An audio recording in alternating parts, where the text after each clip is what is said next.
Alright, we're live. Hello everyone, good evening po. And welcome to another Facebook Live with Helper Choice. Thank you so much po for joining us tonight. Pakishare po ng ating live. Sorry we're a bit late kasi we're having some issues with the system. But we're all good. Alright, pakishare po ng live.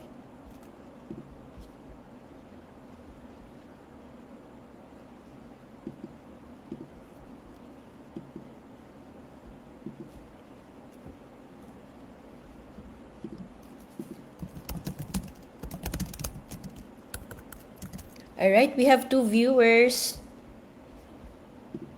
Okay.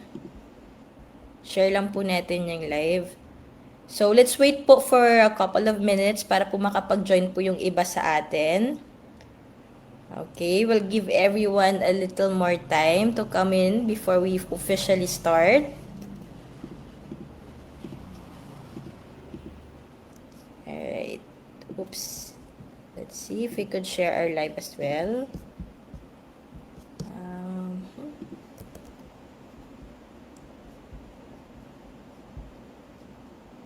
Alright, it's live. Okay, let's share it to groups.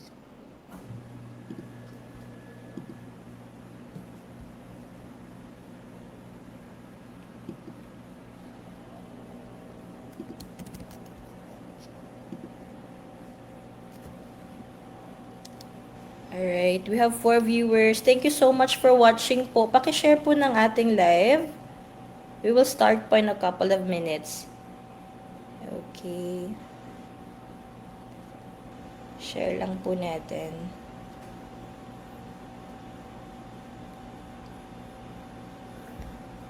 Alright. Hello, Miss Grace. Good evening. Pakishare po ng ating live, Miss Grace. Thank you so much for watching.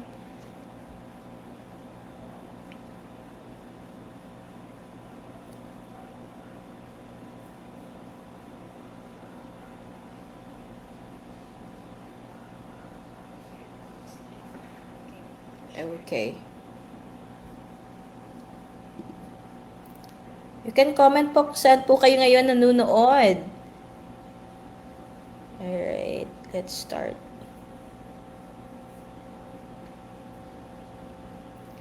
So for those po na hindi makakaabot po ng ating live, you can actually watch the replay after if you want. Sige. Alright. So I guess we can start. For those na hindi makakaabot, you can always watch the replay po ng aming live. So our topic is something very important po ngayon. So, sweet. It's about protecting your money, knowing the risk, and avoiding the scam. So we work hard for our money. But protecting that money is just as important as earning and saving it. So scams and fraud are constantly changing, and sometimes they can look very convincing. So tonight, we want to help our community, especially domestic workers, understand the risk, recognize the warning signs, and know what we can do to protect ourselves. And of course, we're not doing this alone. We are collaborating with Enrich Hong Kong. Okay, please follow po ninyo ang Enrich Hong Kong. Let me flash the screen. Alright, please follow Enrich Hong Kong official page. I'm going to comment then their official Facebook page. So, let's see if we could send it via... Okay, there you go. Okay. Oh, we have another comment. We have from... Hi, Miss Idols. Dalugdog. Thank you so much for watching po. Okay. Without further ado, yes, we can start. Okay. Let me just remove it real quick. Okay. All right, so let's start with Enrich. Okay, so about Enrich Hong Kong. So Enrich is a leading Hong Kong charity dedicated to empowering migrant domestic workers through financial education and personal development since 2007. They have helped domestic workers build the knowledge, skills, and confidence to manage their finances, overcome debt, plan for the future, and achieve their goals.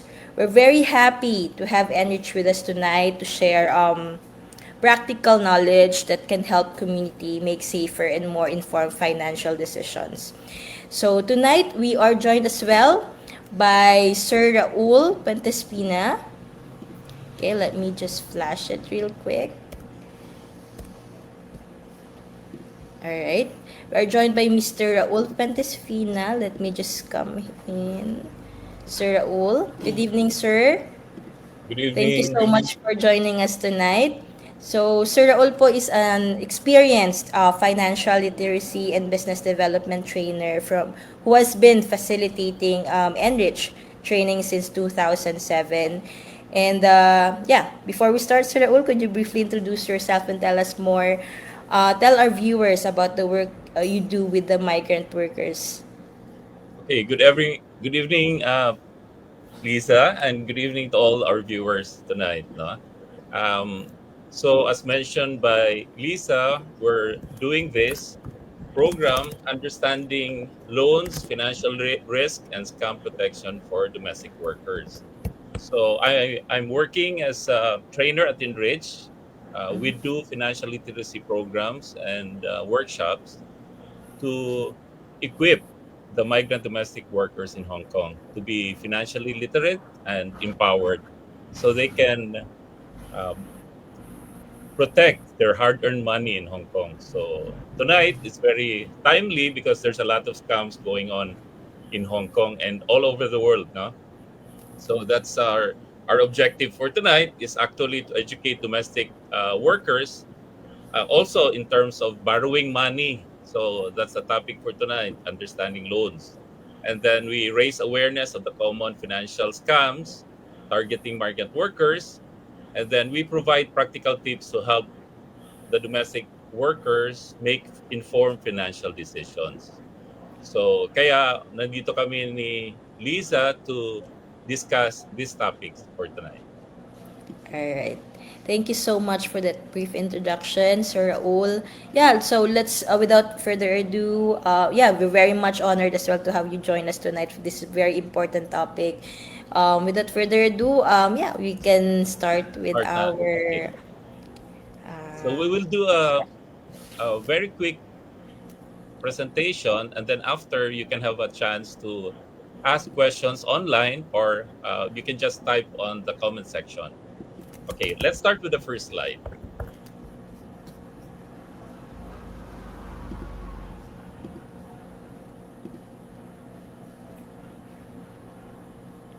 From the Value Care Survey, the result showed that 83% of migrant domestic workers in Hong Kong are in debt.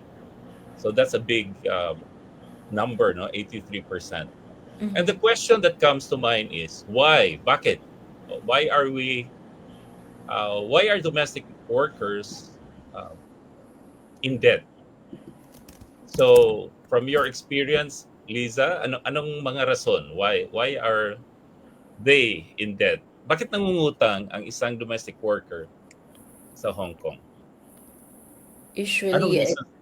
Yeah. Usually, one of the reason is their kids are studying in the Philippines. They need money to for the tuition. It's actually the most things that most talk na naririnig ko about sa domestic. Oh, kailangan ng tuition ng aking anak sa Pilipinas. Tuition. Kailangan ko mangutang para ipagawa ng bahay, ganito, Okay, ganyan. So housing. usually that's the main reasons that they take some loans. Okay. So, from the study, we noticed that education for the children is one of the top reasons for getting a loan or debt. No? Kasi mahal na ngayon yung tuition fee, especially when the children reach the college level. Pangalawa, They also take loans to support the family financially, for the parents, yung medical needs ng mga parents nila, ng nanay, tatay, and also for they have loans to pay for emergencies. Yung ang dami nating nakikita na nabaon na sa utang because of emergencies sa Pilipinas. For example, medical emergencies in this season, merong mga calamities that Mhm. hit our country. So maraming mga domestic workers na nangungutang to help, no, in these times of crisis. Ang sinasabi naman natin sa Enrich is that there's a good loan and a bad loan. Hindi naman lahat ng loan bad, no? So Mhm. there are people who take out loan to buy assets. They take a loan to buy their properties, house and lot, real estate, and we can say that's a good loan, no? And on the other side, there's also some loans that are to pay for their wants. Kasi sinasabi natin, when you buy, you have to think about, is it a need or a want? No. So some people will just borrow money to pay for things that actually they don't need. It's just that they want something. Marami din sa kababayan natin would take out loan for the fiesta, or if there's di ba, mga fiesta, and they call it panaan. We have to celebrate to because it's a promise to celebrate. But there are things that we need to think about also, that you borrow loan to spend for these things, and then you sacrifice the whole year, and the next year again you will take out a loan. So it's a never ending parang cycle, no? So we try to change some mindset of our mga kababayan that you cannot give or you cannot spend what you do not have. So yun yung talagang baguhin natin na mindset, especially in terms of being in debt, no? Okay. Then let's go to the next slide. Okay. So understanding loans for when you really need the loan, ano bang alternative? So for example, kailangan mong mangutang na. May posibilidad ba na you can borrow from a friend na walang interest, or from family? Pag wala, ano bang mga alternatives? Do you have assets na nakatago pa? Emergency funds na you can draw? For example, we tell our participants in the training that they should keep at least mga 3 months worth of salary kung kaya, so that in times of need and emergencies, meron silang makukunan. No? So it's really trying to plan ahead, no, for the future of kasi maraming nagmamadali, kapit na lang sa patalim, Mhm. borrowing from loan sharks, from sometimes nasa scam sila because they're in need urgently of the money, and then ang nangyayari, they turn to like high interest loans, loan sharks, and all this. So dapat titingnan mo muna kung ano bang pwedeng alternative than just getting a loan right away. And then pangalawang tanong is, ang mga money lenders na inutangan mo, are they licensed in Hong Kong? So importante yan kasi ang pag-utang sa Hong Kong, merong legal na mga rates, no? The maximum legal rate sa Hong Kong is 48% per annum per year. So if you do that on a monthly basis, it should not be more than 4% per month based on the money lenders ordinance sa Hong Kong. So 48% per annum is the maximum. Otherwise, it's already illegal. The rate is already illegal. But still, we hear a lot of our kababayans who tell, magkano bang loan mo, interest, yung interest ng loan mo? 10% per month. So that's really way above the legal limit. So dapat mag-iisip kayo kung magkano ba, and you need to compare rates and terms. So dito sa um, ano natin, dapat sinasabi natin, if you really need to get that loan, you should be aware of the rates, the terms, kung kailan babayaran, magkano ang monthly amortization. Kasi ngayon may bagong patakaran ng Hong Kong na, for example, if your salary is 6,000 and below, you cannot borrow money that 35% of your salary, maximum nasa parang monthly amortization. For example, if your monthly salary is 5,000, 35% of that is 1,750. That's the maximum amortization rate that you need to pay the financing company or the bank for your loan. Di ba? Nakuha nyo? So let's say 5,000 ang monthly salary mo, you can only allocate 1,750, which is 35% of your salary, kasi the remaining 65 should be used to remit to the Philippines for your expenses in Hong Kong. So hindi ka ma-burden. Kasi maraming cases before, their monthly salary is 5,000, their monthly loan amortization is also 5,000. So zero. Zero. So definitely, you cannot survive. Di ba? Negative pa sila, oo. Negative. Meron pang yung sweldo 4,990, 4,900, and then their amortization is 6,000. So from there alone, makikita natin there's a problem. No? So ngayon, you should limit only to the 35% of your salary. That's the amount you need to pay for the loan amortization. So that keeps you within the survival limit. Di ba? Nakuha mo, Lisa, yung Yes calculation. po. Yes Yeah. po. So kung may 5,000 ka na sweldo, dapat maximum na pagbayad mo sa utang is only 1,750. Di ba? So meron ka pang maiwan, of course, you're working in Hong Kong for your financial goals. So matutuloy pa rin yung buhay mo. Hindi lang siya talagang survival lang. It's actually more than just survival. No? Okay.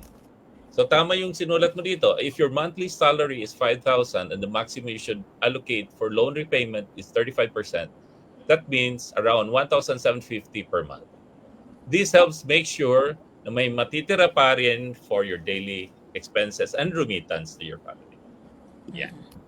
And then, loan agreement. So when you take a loan, make sure you read the fine print. Kasi maraming, pag naka-loan na, bahala na si Batman ton. So we have to think about what obligation are we putting ourselves into. And then don't sign pag hindi sigurado. No? Make sure you're aware what you are getting into. Yeah. And also, it happens all the time, may mga kababayan tayo na who signs loan application for other people. Nag-guarantor sila or they themselves take out loan for their friends or family. So, and then the tanong is, ang question is, bakit ka gagamitin mo yung pangalan mo and not the person who's requesting? And most of the time, they say, kasi hindi na sila papayagan mag-loan because they already have their own loan. But still, that's a red flag. What do you expect? If they don't pay, because they're not qualified anymore to take out another loan. So that's the problem. A lot of our domestic workers in Hong Kong sometimes fall into problems and get into scams because of trying to find ways to cover the loss due to being a guarantor or being the person who borrow money for other people. Yeah. May narinig ka bang mga cases na ganyan, Lisa? Yes po, parang ginagamit nila yung pangalan ng ibang kasama nila because they already have a loan. So Yes. they will use other people's loans, especially yung mga bago pa lang sa Hong Kong. Yun yung mga pinupunterihan nilang hirapan or gamitin yung pangalan.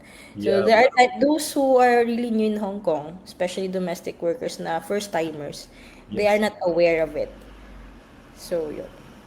So yon yung marami kasing yung for example, ititreat sila ng pagkain tapos may sasamahan sila and all that. After a while parang may utang na loob na, tutulungan sila for some of their personal things, ganyan. Tapos Magte-take one day, they'll just ask, can I borrow your passport and details? Kasi ano lang to, reference lang to, ganyan-ganyan. And then it turned out, utang na pala yun na you are obligated to pay. Usually, yung mga victims ito, yung mga first-timers, yung bago First sila. timer sa Hong Kong. So kung first timer kayo sa Hong Kong, bagong dating, be careful of getting loans for other people. Yes. And also being a guarantor. You have the obligation pag tumakbo na yung friend mo or yung maski family member mo, then you end up paying for the loan. Hindi ka makakaiwas. Yan. Number 5, seek advice if necessary. Pero kung huwag kang magmamadali, kung kailangan mong may kausapin na mas familiar or mas, in this case, you can call Enrich kung kailangan nyo talaga ng tulong. Because we have financial counseling kung kailangan, no? Yeah. Okay, let me just... So, ang tinatawag dyan, financial consultation. They can contact Enrich if, yeah, For financial consultation. Okay. from Enrich.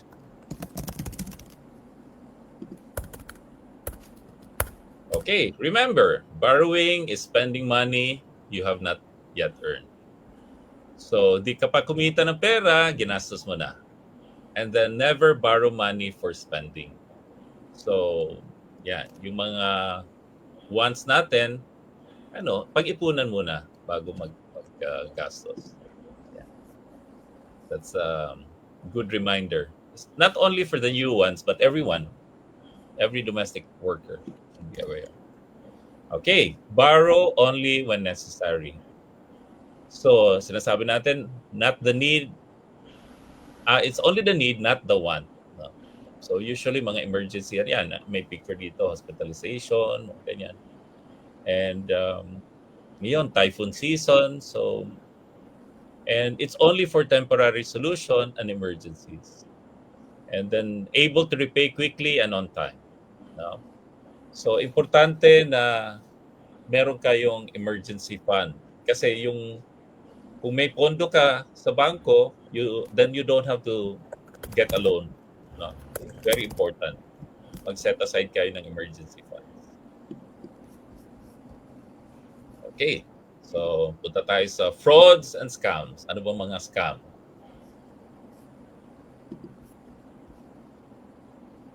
So, being aware. Number 1, the approach to risk. Kasi ang buhay natin may risk talaga, no?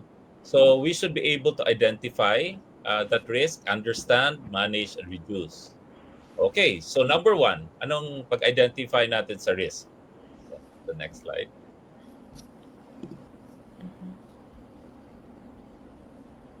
Okay, may picture dito, parang nag-fishing. The other term for this is phishing, P-H-I-S-I-N-G. So, may suspicious activity sa account nyo. For example, may lalapit sa inyo na kaibigan or ibang tao who would offer you, okay, pahiram mo na ng ATM account mo with your password. And then, I'll give you 500 Hong Kong dollars. Okay. So, in Hong Kong, the act of sharing or allowing other person to use your account, you're already in conspiracy to defraud if you're using your account, if they use your account for illegal transaction or yung mga, like for example, they'll use your account for scamming other people and they deposit the money to your account, then you're part of the conspiracy to defraud. So that's a criminal offense sa Hong Kong. So marami kasing parang nainganyo to share their ATM and their password to another person because of quick money. Yung 300 Hong Kong dollars, 500 Hong Kong. And they were just told, I'll just use this for gaming or for other stuff na hindi naman related to mga scams. But of course, if they pay you 500 for your account, then how will they make money out of it? So they have to recover that 500. And the thing is, pag ginamit yan, that's money laundering already for you. Kasi magdi-deposit yung ibang tao, let's say, to a point na sometimes $1 million Hong Kong dollars is deposited to your account, tapos we-withdraw nila, and then ano pala to, related to drugs or related to another scamming mga cases. So, yan, ingat kayo when somebody borrow your account, yung ATM mo with the password, anong sasabihin natin? Say no talaga. Kasi you will be involved in a conspiracy to defraud. So, yan. Next slide. May unauthorized use of your credit card, debit card, or yung ATM card mo. No? So, pag nakuha nila yung password mo, they can take over your account. And then you cannot just say na pag nahuli ka ng pulis, wala kang alam. Because ignorance of the law excuses no one. So, when you allow your account to be used, then you have the responsibility to face the consequence. So, again, reminder, never allow your personal bank account to be shared with anyone. Never share.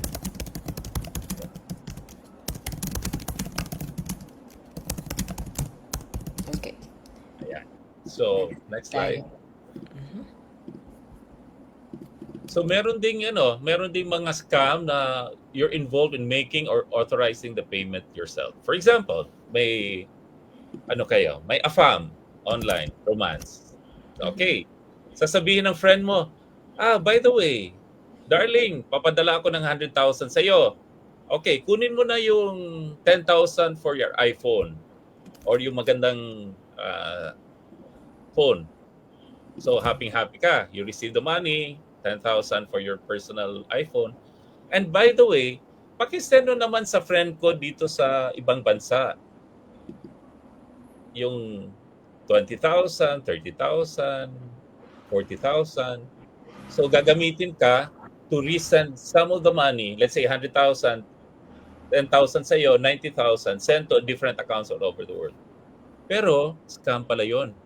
They use the account to pay for mga illegal activities. So, ang mangyayari, part ka rin sa conspiracy to defraud.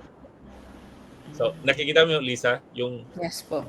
akala mo, yung boyfriend mo is very generous, kaso lang, ginamit yung account mo.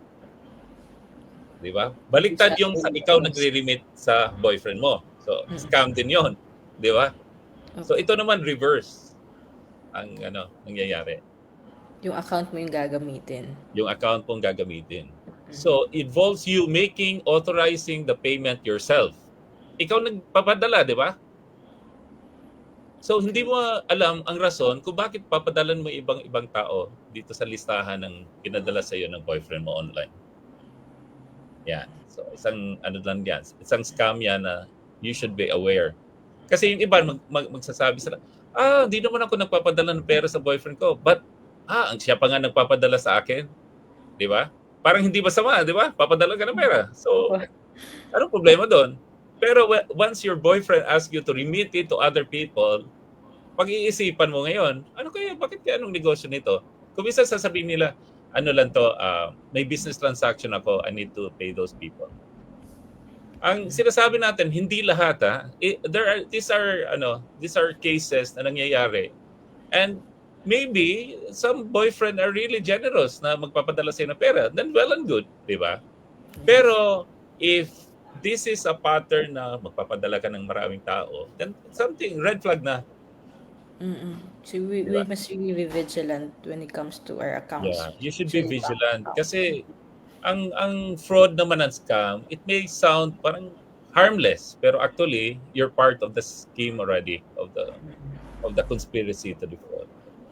I hope na naintindihan ng mga viewers natin, no? Yes. And be mindful. Ang sinasabi natin dito, always be aware of what's going on, no? Kasi ang mahirap dito, kung minsan parang inosente kasi kasi pure yung heart mo, pero kung minsan may mga tao kasi who will take advantage of your kindness, of your person na mabait ka talaga, di ba? Okay, next slide. Yan. So fake investment opportunities, double your money in one month.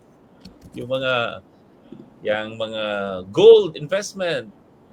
So maraming mga scheme, cryptocurrency, yung mga forex. So depende. It's not everything is you relate to those items na illegal, but be aware na it could be a source of a fake investment opportunity na tatamaan ka. So before investing, be aware of what you're getting into. Yeah.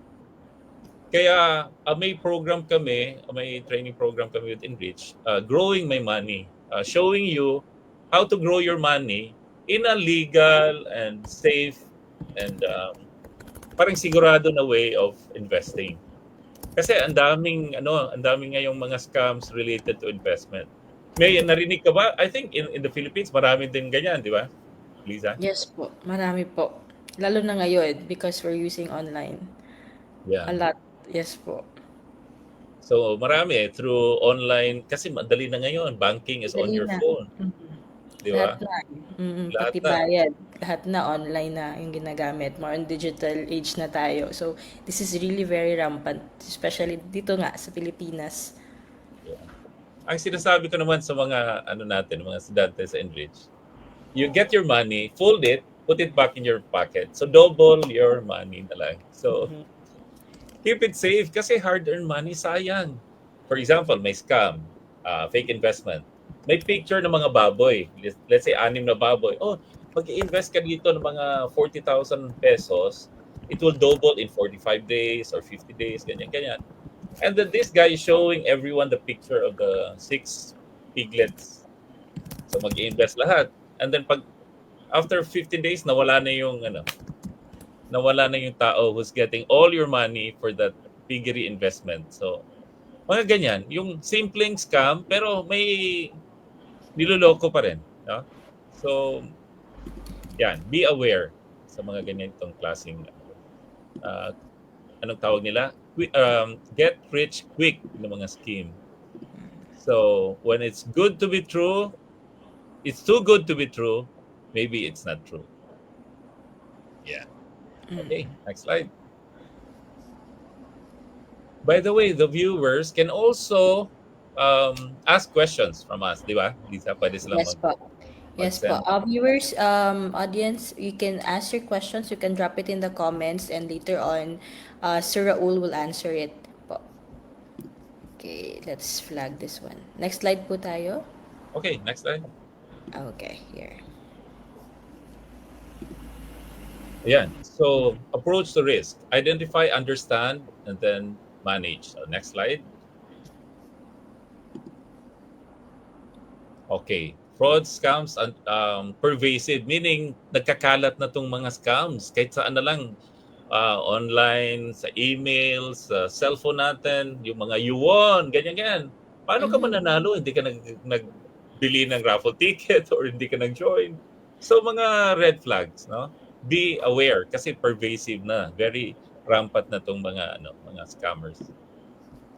Next slide. Okay, based on the data, reported crime is up in 5% to 2024, fraud rising 11.7%. Ito yung sa Hong Kong, no? Naka-record ang police ng 44,400 fraud cases sa 2024. And it's growing every year. 2025, I think it's showing also, wala pa yung lumabas yung nila, but marami ring cases ng fraud talaga nangyayari. And then, the detection rate for fraud was only 10.6%. Kasi online, and then they can just get away with it. Kasi mahirap nga, no? Habulin sila. Hirap habulin. Yes. Pag online, sige. Next Pero it's slide. alarming that we can see it's increasing every year. Yes, it's Ganito increasing, po. no? Yan. So, ever evolving, target human vulnerabilities, kindness, sympathy, use your emotions and desires, fear and greed against us. For example, there was a case, ang domestic worker nagkaroon ng boyfriend online, And then the other end, sinasabi niya, okay, papakasal na, punta na ako ng Hong Kong, I'll marry you. So ang nangyari, 3 days before the trip to Hong Kong, sabi ng nag-text yung boyfriend niya na he was involved in an accident. So ang nangyari, sabi niya, I lost my wallet and you're the only person I can ask for help. Can you kindly send me 20,000 Hong Kong to pay for my hospital bills? And then the domestic helper, she doesn't have money. She ends up stealing from the employer. Oh, And then pinadala yung pera. So, stealing from the employer, pawn shop, got the money and sent it. And then after she sent the money, 20,000, bang, black. Wala na. That's it. So, the target of the scammer was the kindness, sympathy, and the vulnerability of that domestic worker. You know? So they're like targeting the emotions The of emotions. the Especially pag culturally, mga Pinoy, pag na-in-love, willing na to give all, no? Pera, whatever yung ano nila. So, nagiging bulag na, ganun po. yeah. Sinasabi ba natin, love is blind? Hindi naman Love siguro. is blind. I think may konting, ano. May konti. Opo. So, when these things happen, pag-iisipan nyo, why would that person rely on a domestic worker to get the 20,000? I'm sure meron nagkilala or kaibigan somewhere doon sa bayan nila, whatever that place is, no? Parang ikaw rin, ikaw na nagpapadala, wala kang pera. How can you give when you don't have the money? Pero sinasabi nga, na in love na kasi ako. So, yun yung problema. Once you are, kasi magaling sila magaling sila ang tawag dito, cooking ba? They'll try to cook something and then bang, finally they'll target yung vulnerability nung domestic worker. So it's a reality na sometimes hindi na nagre-report kasi nahiya na sila and all that. Pero before that will happen, I hope you will be more mindful of yung mga decisions natin, especially with money. Yung iba nangungutang para ipapadala. Correct. So, yan, mas mahirap yan. Or nangungutang para i-invest dun sa scam. Kasi maraming ganyan because the deal is so good na walang palpak to. It's really 100% sigurado to. Ganyan. So, maraming ma-entice to invest sa scam. And then later, the regret will come in. Kasi wala na, natalo na. And you invited your friends, family to join the scam. And then nahiya na sila. Ganyan. But still, life goes on. Basta may hope pa talaga. Pag pera-pera lang yan, but kuminsan, sayang din. If you can just iwas the problem, no? So, especially kung hard-earned money mo na, yung nagamit mo. Sayang talaga. Sayang talaga. But in any case, kung yung viewers natin na scam kayo, there's hope. You can move on and still earn that money. Next time, you'll be more careful, no, for your investments and yung mga relationship. Kasi marami naman talagang yung they have meet people online na naging husband nila na maayos naman yung buhay. So it's not really parang lahat naman sinasabi natin online romance or all that is talagang bad. Kasi may mga stories naman na successful. Yeah. Tulad sa sarili naming domestic worker. Got married met online and then moved to Australia and live happily ever after. So may mga ganyang kwento naman. So hindi lahat, but hindi lahat naman sinasabi natin. Ang ano lang is may red flag. So make sure the red flag, then you really look into it na ano ba to? Scam ba to or talagang totoo to? Okay. Okay. Next slide.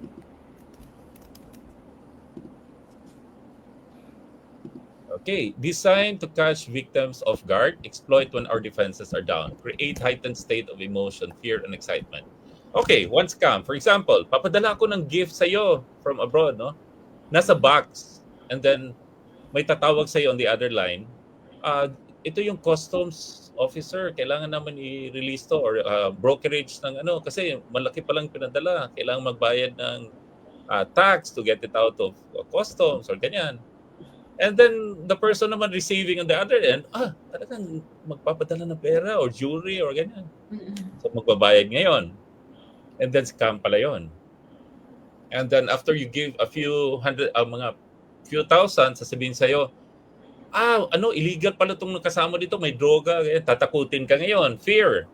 If you don't pay 5,000, you'll be involved in this, kaso, ganyan. So, natatakot ka ngayon. So, papadala ka na naman ng pera. That. So, they'll play with your heightened emotion, fear, excitement, malaking pera, your greed.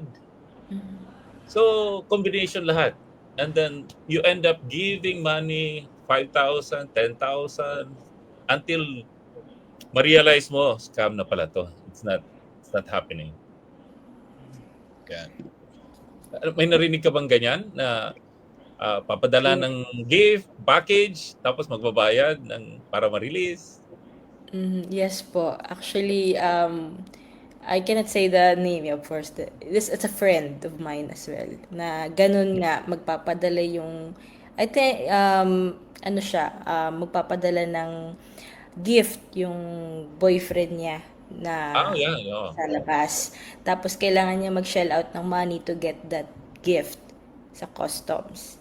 Pero yun nga, hindi nga nangyari. He's been shelling out like twice na money for that certain package pero hindi nga dumating. So, until that very end, alaman niya it's a scam pala. Scam. And then, Oo, pero medyo nahiya na siyang i-report kasi nga yun yung nangyari. So, there are times na pag may mga ganitong scam, nahihiya na yung mga victim na i-share yung kanilang experience. Kaya, very careful dapat tayo. No? So, later, may mga agencies sa Hong Kong na pwede silang mag-report. No? I'll mention in a while kung paano bang habol natin dito. What can we do? Okay, next slide tayo. Ayan. Okay. Trust authority figures, yung gagamitin na, sa police ito, sa customs ito, sa whatever agency ito, ganyan. And then, return a favor when people help us. Yun, target. Pag may tumulong sa iyo, kasi sa Pilipino may utang na loob tayo. And then sometimes mahal 'yon. Unlimited ang utang ng loob, no? Unlike sa Western culture na for example, I owe you one, pag sinabi niya, bayad na to sarado na yung utang na loob ko sa iyo. Parang yung sinasabi na I owe you one lang. Pero sa Pinoy kasi, I owe you, wala unlimited. Unlimited. Yeah. So mahal yung utang na loob sa Pilipinas kasi unlimited. Kaya gagamitin nila 'yon na as a source na kailangan kong tulong ng mag-guarantor ka sa loan ko, ganyan or so wala. Mahuhulog ka talaga ng Kung minsan talagang totoong hindi sila nag-iisip na lukuhin ka because of force of circumstance. Pero bihira lang yan. Lahat ng nangungutang sa'yo, talagang, yung iba pa nga, pagkatapos mag-loan, umuwi na ng Pilipinas or nag-migrate na sa ibang bansa, maiiwan ka at ikaw nagbabayad ng utang. So, gano'n. So, ang ending, ikaw yung masistress, ikaw yung magkakaroon ng maraming utang. Ikaw masistress. And being in debt, may utang, kasi stressful, di ba? Yung emotions mo, kung marami kang utang, di mo na mabayaran, ibang level yon yung stress mo. Ayan. And then, lack of knowledge and awareness, kaya meron tayong ganitong mga sessions to bring these issues forward para may knowledge kayo, aware kayo na nangyayari ito, no? Being desperate and vulnerable, financial difficulties, emotional needs, and sometimes parang careless lang, no? Parang kung minsan hindi natin iniisip yung implication ng mga ginagawa natin. So, and then nagsisisi tayo sa huli. We regret na nangyari na sa atin. Okay. So risk mindset, be alert, be aware, and be vigilant. So importante to na dapat alerto kayo, especially in relation to finances and mga things that can affect your work in Hong Kong. Kasi we should go back to the basics. Na bakit ba tayo nandito sa Hong Kong?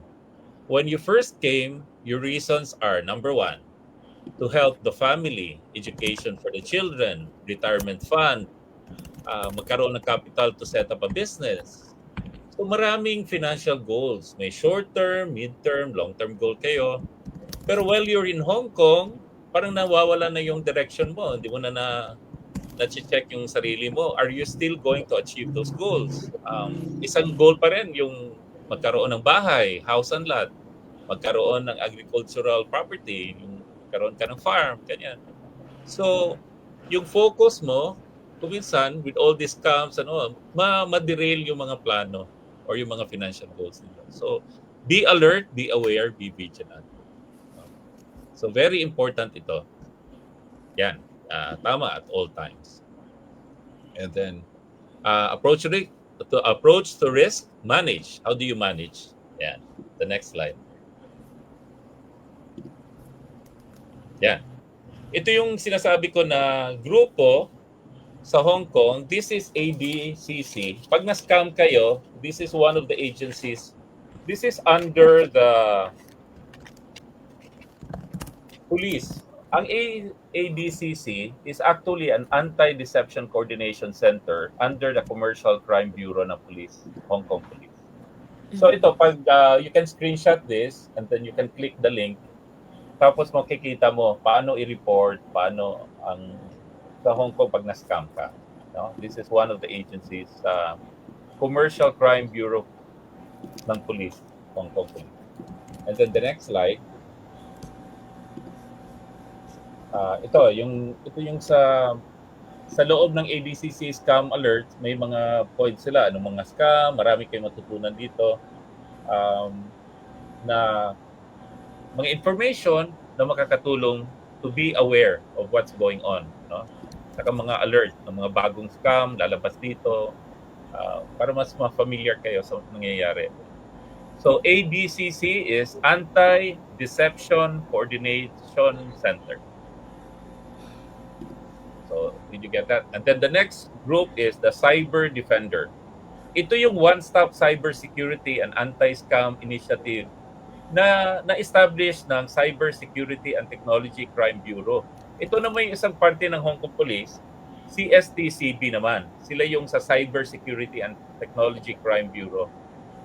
So, meron ding link and then malalaman mo rin kung ano yung mga scam or paano mag-iwas ng mga scam related to cybersecurity and technology.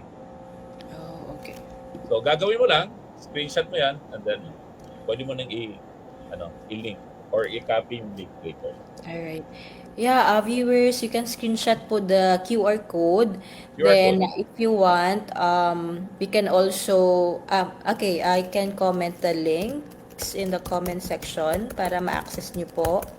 If you can do screenshot. Ayan. Ayan, na-comment ko na po. So, Ayan. yeah. Okay. Good. And also, if kung Filipino, I think our target audience for tonight is mga migrant domestic workers na mga Filipino, no? So Yes for po. Filipinos naman, pag na-scam kayo, please report to the Department of Migrant Workers, yung Assistance to Nationals, yung ATN natin. So they are on the 29th floor sa United Center, and then their hotline number is 5529 1880. So 5529 1880. 1880. Na-pick up mo ba? Apa. To migrant workers. Ano to? Department of Migrant Workers, Mhm. Assistance to Nationals. assistance to nationals. Okay. So mas maganda pag na-scam kayo, mas maganda mag-report kayo doon sa sa Department of Migrant Workers para kung matulungan kayo kasi kung related kung mga Pinoy ang nagsa-scam sa inyo, at least malalaman ng konsulado na kung may connivance with yung mga kababayan natin. Okay, 5529188. Hotline number po. Okay.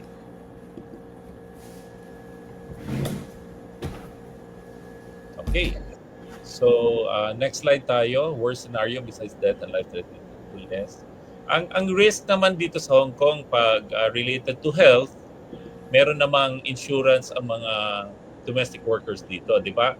Lisa, required ang mga employer to have a domestic workers insurance? Yes po. Required po sila. Required. So, kung magkasakit kayo, and then meron din kayong sick leave, pwede kayong mag-sick leave, and merong mga know your rights naman doon sa pag nakasakit kayo. And kung pregnant naman kayo, hindi bawal din na ma-terminate kayo, no? Yes po. So may mga we cannot discuss everything tonight, pero may mga links sa Enrich and sa sa ibang mga source natin sa Help for Choice. Meron din kayong scam unit doon sa homepage ninyo, di ba, Lisa? Yes po, meron po. May mga information. Opo. Regarding din po sa insurance, maternity rights nila, we also have dedicated articles for them to para ma-educate sila regarding their rights.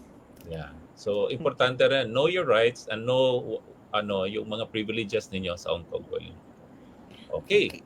So, next slide. Yan, yung mga worst scenario, yung makukulong ka because you're part of the scam and the conspiracy. So, pwede ka nang makulong. Ito, maximum 14 years, criminal record. Hindi ka kung pag may criminal record ka sa Hong Kong, hindi ka na pwede magtrabaho dito. So, that's the yung mga consequence of your mistake. So maraming not only Filipinos, Indonesian domestic workers, may 20 na aresto. Actually marami, marami ding mga Pilipino na nasangkot dito sa Manila. Do we have Indonesian workers here watching us tonight? I'm not sure. You can comment po if you are here. Indonesian workers, if you are here watching us tonight. Okay. Thank you. And also with Enrich naman, Lisa, we are doing our training workshops in Bahasa and Tagalog. And English. That's great. Yes. So kung for the Indonesian workers natin, then we address them in their own language. Okay. Pag may training and mga activities natin. Okay, so next slide. Ito na yung sinabi natin mga worst case scenario dati. Lending, renting, selling their accounts sa mga sindikato could contravene the Organized and Serious Crimes Ordinance. And then allowing your personal bank account to be used by criminals for receiving the proceeds of crime constitutes the offense of money laundering. Yan. So marami kakasuhan kayo, and then kung ma-convict, and then you have a criminal record. Okay. So ito, money laundering, disguising financial asset, involves disguising financial assets so they can use without detection na illegal pala yung activities na ginagawa nila. So parang ikukubli nila yung pera na illegal into something na legal na makukuha nila. So yeah. Tapos gagamitin kayo as a conduit nung pagkuha nila sa pera sa panloloko nila. So be careful, no? Kasi masasama kayo sa money laundering kaso. Ito, anyone convicted of dealing with property known or believed to represent proceeds of indictable offense could face a fine up to 5 million or 14 years of imprisonment. So depende, maximum to. Depende sa gaano kalaki ang pumasok sa account niyo. Yan. Pag ginamit yung account. So worst case naman to. So, next slide tayo. Ito. Okay. Never let your guard down. Diba? Sinabi natin, be alert, be aware, be vigilant. So, importante talagang not only in terms of scam, yung daily life mo, even the risk of like may sunog. We take the example of yung grabe na sunog dun sa Taipo. Yes po. So, Das, if you're a domestic worker tapos may sunog sa building, ito, alert, aware, be vigilant. Ang sinasabi natin na um, kung like nakatira ka sa mataas na floor, let's say 25th floor, tapos dapat alam mo kung saan yung fire extinguisher sa labas, alam mo yung fire exit. So, be aware of your surroundings and mag-usap kayo sa amo mo kung or sa employer mo kung ano ba talagang mga gusto nila mangyari just in case may sunog. Ganyan. Tatawagan mo sila, bring the kids down, ganyan, ganyan. So, meron kayong emergency plan sa bahay. correct. Yeah, para aware. And then on your personal side, it's better to keep all your passport record. May isang may envelope na malaki, mga importanteng documents nandoon. Ang risk of fire, alam mo na isama mo doon sa knapsack mo, lagay mo sa likod, dalhin mo yung mga alaga mo pababa. So, meron kang mga isang folder or isang knapsack na emergency just in case mangyayari 'yan.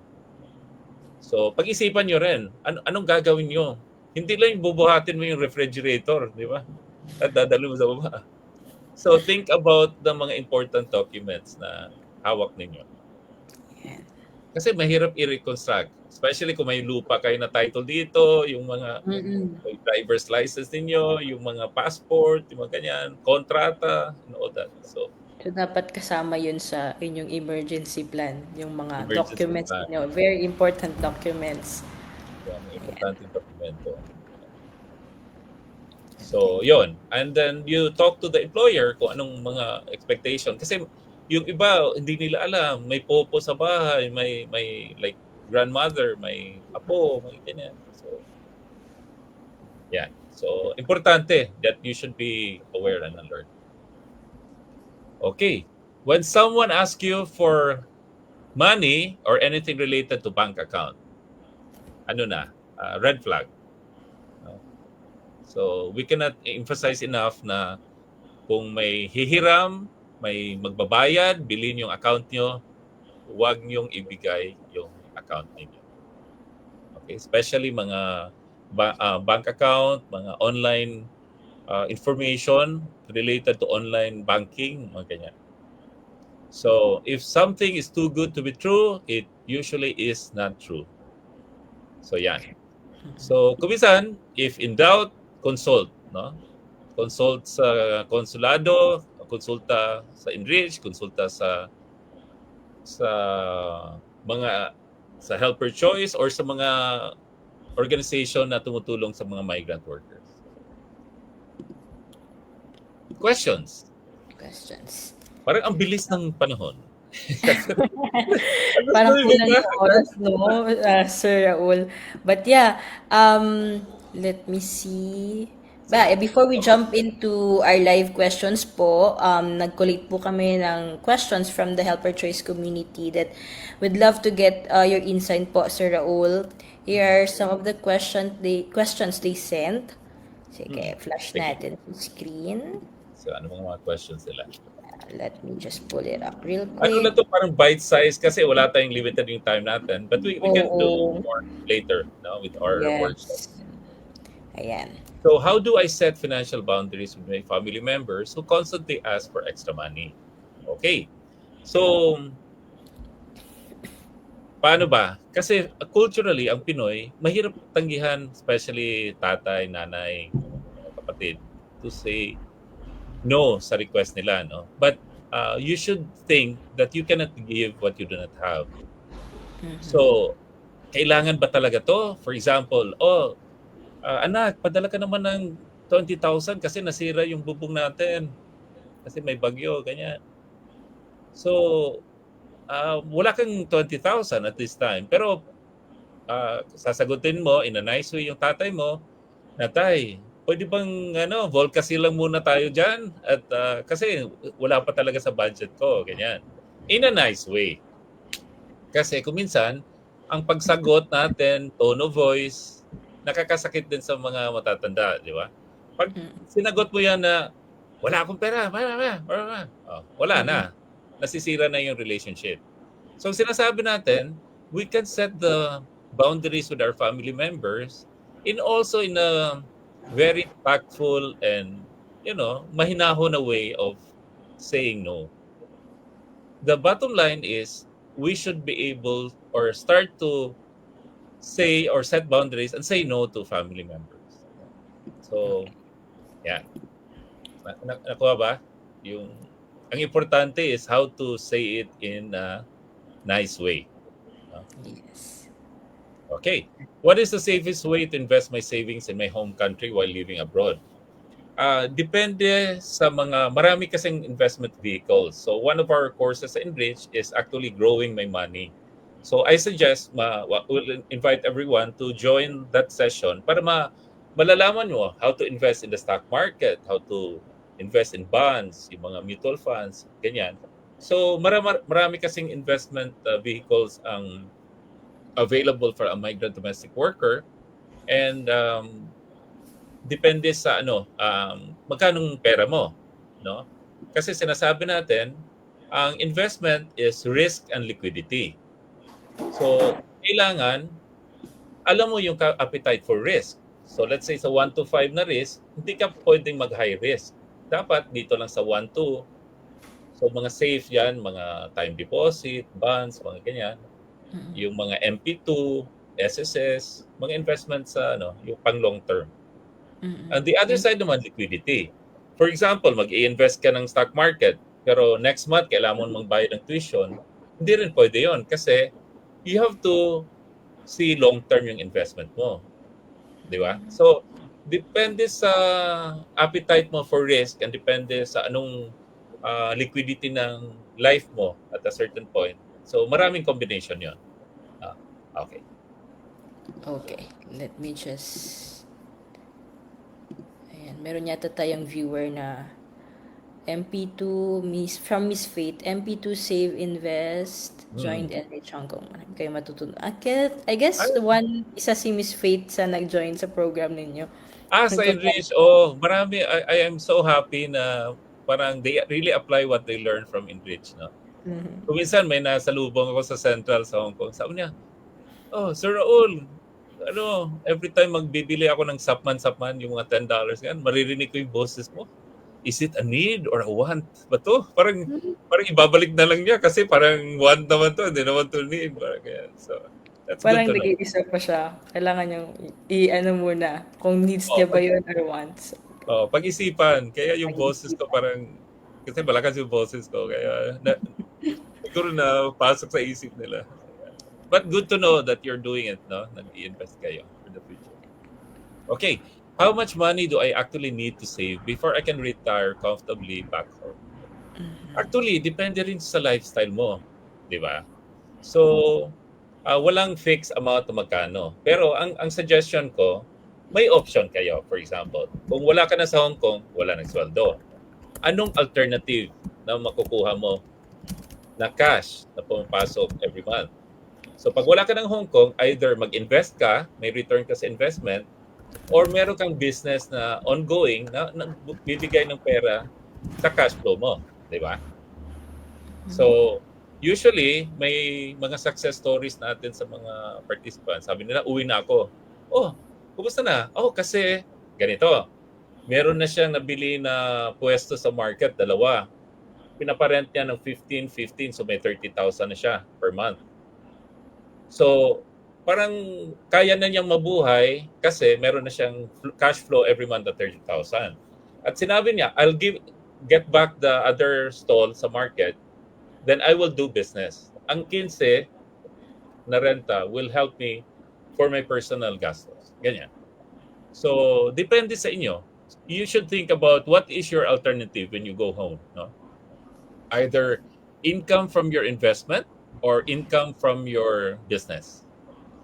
Aside from kung may self-employed kayo, pwede kayong magkaroon ng mga skills. For example, marunong kayong parang sa parlor, beauty parlor, mga ganyan, or mga ano ba mga yung isang participant natin gumawa siya ng parang massage na home service, ganyan. So, Mm. self-employed sila. So, still related to the business of earning money pag wala na yung Hong Kong, di ba? So, pag-isipan na nila. So, we also have a session, setting up my business. Ito yung program ng Enrich na from the business idea hanggang business plan, tutulungan namin sila to come up with the plan, business plan, para pag uwi nila sa Pilipinas, they will start their business. They're equipped na. Oh, so parang return and reintegration program. So pag uwi nila, ano bang gagawin ko? Hindi naman pwedeng nakatulog ka lang buong araw, di ba? So you have to do something productive. Yeah. Ayan. May kilala ka ba, Lisa, na successful pagbalik dyan? Ano bang mga ginagawa sa mga from Davao or from... I've known one domestic worker Yes. before na nag-invest naman siya sa Airbnb apartments. Yes, oh, parenta ng Airbnb. That's good. Yun. Tapos nagwo-work siya, work from home. Tapos yung sahod niya sa Hong Kong as a domestic worker, yun yung ginamit niya to build the apartments for Airbnb para Mm. for rent siya. So yun, after niyang nag-retire na siya, going back home, yun yung naging source of income din niya. Aside dun sa sahod niya sa pag-work from home as part-time. Wow. So, may iba kasi yung ano sila, virtual assistant. They do online helping somebody in the US. Yeah. Yes po. Mm-mm. So some of So, our domestic workers do that as well. So it's very nice na pwede na silang makauwi sa Pilipinas dun working from home. kasi ultimately naman, Hong Kong is not forever. Walang forever sa Hong Kong, di ba? Mm-mm. So, finally, if you decide to go home, at least may alternative work kayo. Uuwi And then you talaga will siya not ng be relying kasi may sad story ako na narinig, isang domestic worker went to Hong Kong 23, helped the family and until lahat ginastusan, pagkasal, eskwela, lahat ng mga kapatid niya, tatay, nanay, medical, lahat. 58 years old. Tumawag siya sa planning to retire. Tumawag siya sa family. They all live in the house na ni-renovate niya. And then when she called, sabi niya, "Oh, magre-retire na ako." Sabi ng kapatid niya, "Ate, saan ka titira? Puno na kami sa bahay." Siya ngayon yung wala ng bahay pag-uwi. Oh, sabi niya, "Ha?" Parang iyak siya ng iyak. Sabi, nagsi-share siya dun sa klase na. Ang sakit Mm. pala nung It's very sad story. kasi your children is not your retirement plan. Your pamangkin is not your retirement plan. So, Correct. i-encourage natin yung mga migrant domestic workers sa Hong Kong na you save something for your retirement also. Huwag ipadala lahat ng pera. Kasi ang receiver, unlimited yon. So ikaw as a giver, you try to set boundaries na. Especially pag tanda mo at 60, aside from your SSS, pag wala kang ipon, kukulangin. Di ba? Correct. So, Lalo na ngayon mahirap. mag-iisip kayo, there's a balance between dependency and talagang helping. At mahirap yung palaging dole out. Something to think about sa mga migrant domestic workers natin na nakikinig ngayon. Think also about yourself and about your future sa family mo. Don't give everything away. Leave some for your future self para sa retirement. Correct po. Okay. Ah, How does lang the po, curious lang po ako, how much do they need to save up from their salary? Mga approximately they need to save from their salary itself. Okay. Number one, they should have an emergency fund of at least 3 months. 3 months. Okay. To just in case may emergency. After that, the more you can save, the better. Di ba? So, kung kaya nyo mag-save na malaki, umpisan nyo. But kung di pa, make it a habit to save. Kasi dun sa habit ninyo, dun na mag-uumpisa. Kasi kuminsan wala talaga eh, especially if you're sending children to go to college, talagang sagad yung pera nyo. But the habit of saving even 100 a month or a few hundred a month, it will go a long way later. No? Yeah, it Kasi will nandun save. na yung habit nyo. Ayan. Okay. So how does the Hong Kong 2-week rule affect ability to pay off existing debt? Ganito sa Hong Kong. Meron kayong 2-year contract. Anytime with 1 month notice, pwede kayong i-lay off or pwede kayong ma-terminate. Pwede putulin ng employer nyo. Once the contract is terminated, you have 2 weeks to find another employer or go home. Okay. Pag may utang ka, then dapat bayaran mo yung utang, di ba? So whatever ma-receive mo, last pay, ganyan-ganyan, at hindi na talaga kaya, kausapin nyo yung mga lending, yung mga legal na lending lender, yung nagpapautang sa inyo, na you're in financial constraints, may problema kayo ngayon financially, but you're still willing to pay this loan. Di ba? So maraming way to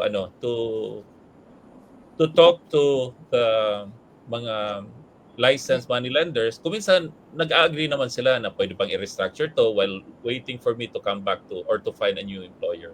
Ganyan. So, ang mahirap lang sa 2-week rule kasi pag hindi ka umalis, overstaying ka na. 'Di ba? Yung So, ang importante, if hindi mo ma-manage yung utang mo kasi na-terminate ka, then you talk to your lender, yung nagpapautang. Kung paanong paraan if uwi ka pero you're still going to pay that debt. Kasi pag may utang tayo, dapat bayaran natin. Kasi kung tahimik ka, hindi mo kaatubagin, baka sila mismo magfa-file sila ng small claims tribunal, parang ipo-pursue nila legally. So mas maganda kausapin. I'm sure these legal money lenders are willing naman to talk to you. Okay. Yeah. Let's proceed. Okay, we got the last one. Okay. I have a loan with lending but fell behind because of emergency supporting my family. See, I don't have money right now. How can I handle the harassment and if possible, negotiate proposal? Yung harassment, mo, kasi sa Hong Kong, bawal yung harassment, no? Ang sinasabi dito sa Hong Kong na merong may patakaran dito sa Hong Kong na collectors cannot use threats, foul language, or call at unreasonable hours. Pero parang ginagawa for some of those na hindi magandang money lenders. And then kakausapin mo sila na kung pwede in writing ang pag-usap sa inyo para may record kayo. And then ang importante rin, keep records. Pag tinawagan kayo, sinong tumawag, text, email, sinong agent, pangalan nila. Tapos kasi pwede nyo itong mareklamo. Pwede rin mareklamo sa police just in case naghaharas na talaga sila sa inyo. Yan. So ang importante dito, maghingi kayong tulong. Number 1, punta kayo doon sa konsulado natin kasi magkakatulong din sila. No? Pangalawa, talk to mga NGOs that help domestic workers. No? Sa Enrich, Help, sa maraming mga NGOs na tumutulong. And may mga legal volunteers yung iba na susulatan nila yung mga kumpanya. No? So they can help also.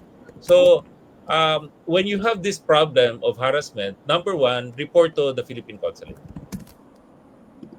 Kasi mas familiar na sila sa mga gawain nitong mga ibang mga money lenders na hindi talagang naghaharas ng mga na may utang. Especially ma-delay yung utang, tatawag na. And kuminsan, may mga employers who are understanding na hindi nila i-terminate. Pero may mga employers, pag narinig nila ng may utang, i-terminate agad On the spot. workers. So, actually, nasa kanila, they have the right to terminate with 1 month notice. Basta bayaran lang nila yung domestic worker. No? Pero, ayaw naman natin mangyari yan. So, maghanap tayo ng way. So, yan, financial counseling, tawag kayo sa Enrich and then mag-usap tayo kung paano natin if you face yung issues na ganito, no? And then we can help you. Okay. All right. Thank you, Sir Raul, for answering the community questions. All right. Viewers, if you have any questions about the scams, fraud, or protecting your money, suspicious messages, bank account, or safety financial risk, please leave them in the comments at sasagutin po ni Sir Raul. I think I have questions na dito. Let me just ping it. Let me just... May mga question. Itong isa, sir, pwede ba akong mag-apply ng 4PH pabahay kahit ng 300 lang? Oo, ayan. Yes po. Actually, kasi hindi ko alam yung may mga updated ngayon sa pag-ibig, no, na mga nila. So I suggest i-contact mo. I'm not sure kung may office dito sa Hong Kong na consulate, but meron silang online ngayon that you can send your questions sa pag-ibig, and nagre-reply naman sila. So yun yung suggestion ko. Go straight na to pag-ibig. May homepage sila, and they usually answer questions related to specific cases. Yeah. Okay. Ito, meron pa pong isa. I'm interested sa stock market po. Ano Yeah. mention po kanina? So we have a course with Enrich. Actually, Enrich is a charity organization. No, we don't sell or promote any product na yung mag-invest ka dito sa ganitong We teach you the investment vehicles available, and then you decide which one do you want to pursue. No, so sa stock market, there are discussion doon sa training natin sa Growing My Money na about how to invest in the stock market. Yan. Kasi ngayon, limited lang tayo sa oras. I can explain, pero I think in a while magtatapos na tayo. But still, I encourage you, Jayhan Serrera, to check with Enrich kailan yung Growing My Money. Ang sinasuggest natin, you can start with our basic Money-Wise Migrant as a first training, para sunod niyan, Growing My Money, Money with Family. May mga programs tayo na nakalatag for the domestic workers. And you can go to our homepage sa Facebook, and sa yung homepage natin sa Enrich Hong Kong, Enrich HK. Yan. So you can get more information. All right. I think I have another question here. Sige. Okay. Okay, ito.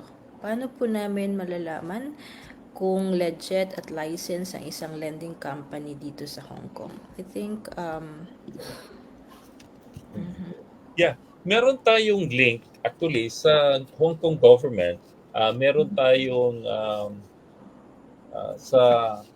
if you have Google online, ita-type mo lang money lenders, anong tawag dito?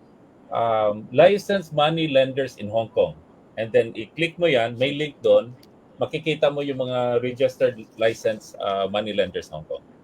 And then in our workshop sa Understanding Loans sa Enrich, meron din tayong discussion doon on how to check yung may link doon na ituturo sa inyo paano pag-check sa listahan ng mga money lenders, ganyan. Yeah, if you can attend also the Understanding Loans and Risk na training natin sa Enrich, then that will help you also understand kung ano bang mga licensed money lending companies. Alright, and we have from, I think kilala niya po ito, si Miss Cristobal May. Good evening po, Sir Raul. Sa lahat po. Kompleto, Raul Benjamin. Kompleto po. Thank you, Cristobal May. Alright, and meron din tayo from Marisa sa GCash. Yeah, you can start GCash Invest or choose a broker like Dragon, FICOL, First Metro, SEC. Yeah. Maraming mga bangko sa Pilipinas, they have the securities. You can open a securities account, and then you can also learn. I suggest not only from Enrich but also in your own research. Mag-check kayo paano ba magkano ng stock market, and then para mas marami kayong matutunan, marami online na mga broker that will share information on how to invest. Basta importante alam nyo yung liquidity and risk component. Kasi ang pag-invest is a calculated risk. Kasi sinasabi na, sugal naman yan. No, it's not sugal. It's you calculate your risk, no? At saka yung appetite niyo for risk. At and also, when you invest, money you will not use. Para sa akin, in a few years, ano yung pang long term tayo, hindi tayo yung parang day trading na bibili tayo sa umaga, sisell natin, tapos sa hapon, kikita tayo. Mas mahirap yon. And I suggest, don't go into things na hindi nyo alam. So, maraming magtatanong, what about cryptocurrency? Ganyan. Pag hindi kayo familiar, wag muna. Pag-aralan nyo muna. Pag-aralan muna. Yes, pag-aralan nyo muna. Ayan. So, I think that's more, some of the questions are for helper choice. So, I'll answer this one na lang after the live. Okay. Regarding the severance pay and the others. Oh, we have another from Faith.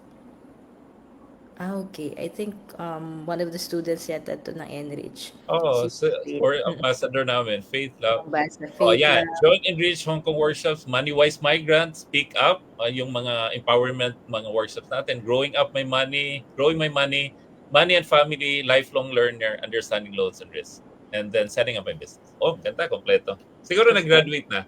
Usually, when they finish the training, magkaroon ng graduation sila. Oh. Parang gusto ko na rin pong mag-enroll sa Raul. Yeah, oh. Anyway, libre naman to. Actually, ito yung program na It's nakita mo free. sa screen. Ito yung mga programs natin sa India. Okay. Viewers, it's for free, the programs. Let me just flash it. And then, huwag kayong mag-alala kasi nagtatanong yung iba, Sir, ano bang racket niyan? Baka bibentahan kami ng mga ano-ano pagkatapos. Hindi, walang benta. Walang ang Enrich is set up na tumutulong sa mga migrant workers. Talaga. Ayan. Ito po yung ano. Ito yung mga programs natin. So, Money-Wise Migrants, Understanding Loans, and then Growing My Money. And then the next slide, we have Speak Up. Ito yung ano, and then this itong Money and Family, Lifelong Learner, and then the business, yung starting up my business. Ito pong empowerment, this is a free training as well po for domestic workers. Oo, yung Speak Up, yung tuturuan ka paano mag-negotiate ng yung mga meron silang role playing, mga sexual harassment, may mga topics din sa loob, no? Magagamit nila in I think this would be very helpful for our audience po. The schedules maybe we can ask later. Then we'll comment in the comment section so they can also join. Or is there a link, a registration link? Ang sa website www.enrichhk.org. Yun na yung natin. Yun na yun po. Sige.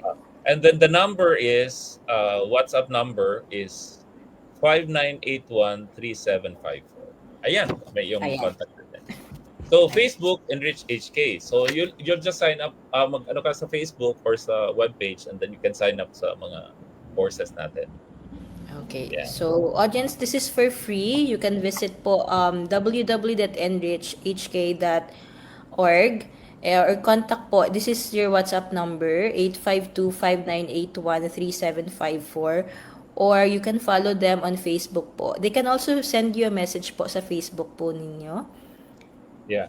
And also for those who want a one-on-one support, pag yung talagang parang hirap na hirap sa yung sa in terms of yung sa utang ganyan, you can also call the number and then set up an appointment. Mga 1 hour lang na one-on-one financial consultation.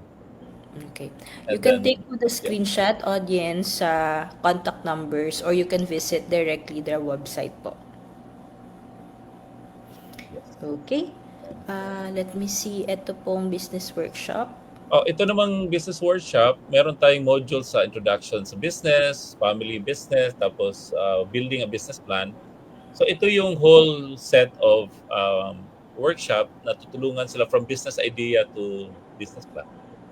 Kasi maraming nagninegosyo tapos iiwan sa kamag-anak tapos hindi nag-turn out. Sayang yung capital, no?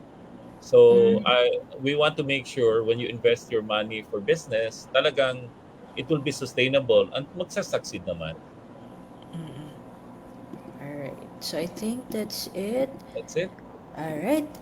So yeah, we've learned a lot, even me, Sir Raul. Thank you so much for Oh, joining maraming us salamat for tonight. this opportunity. Oh, sa mga viewers, maraming salamat and see you soon in one of our trainings, Enrich. Yeah, thank you so much, Sir Raul, for sharing your knowledge and practical advice with us tonight.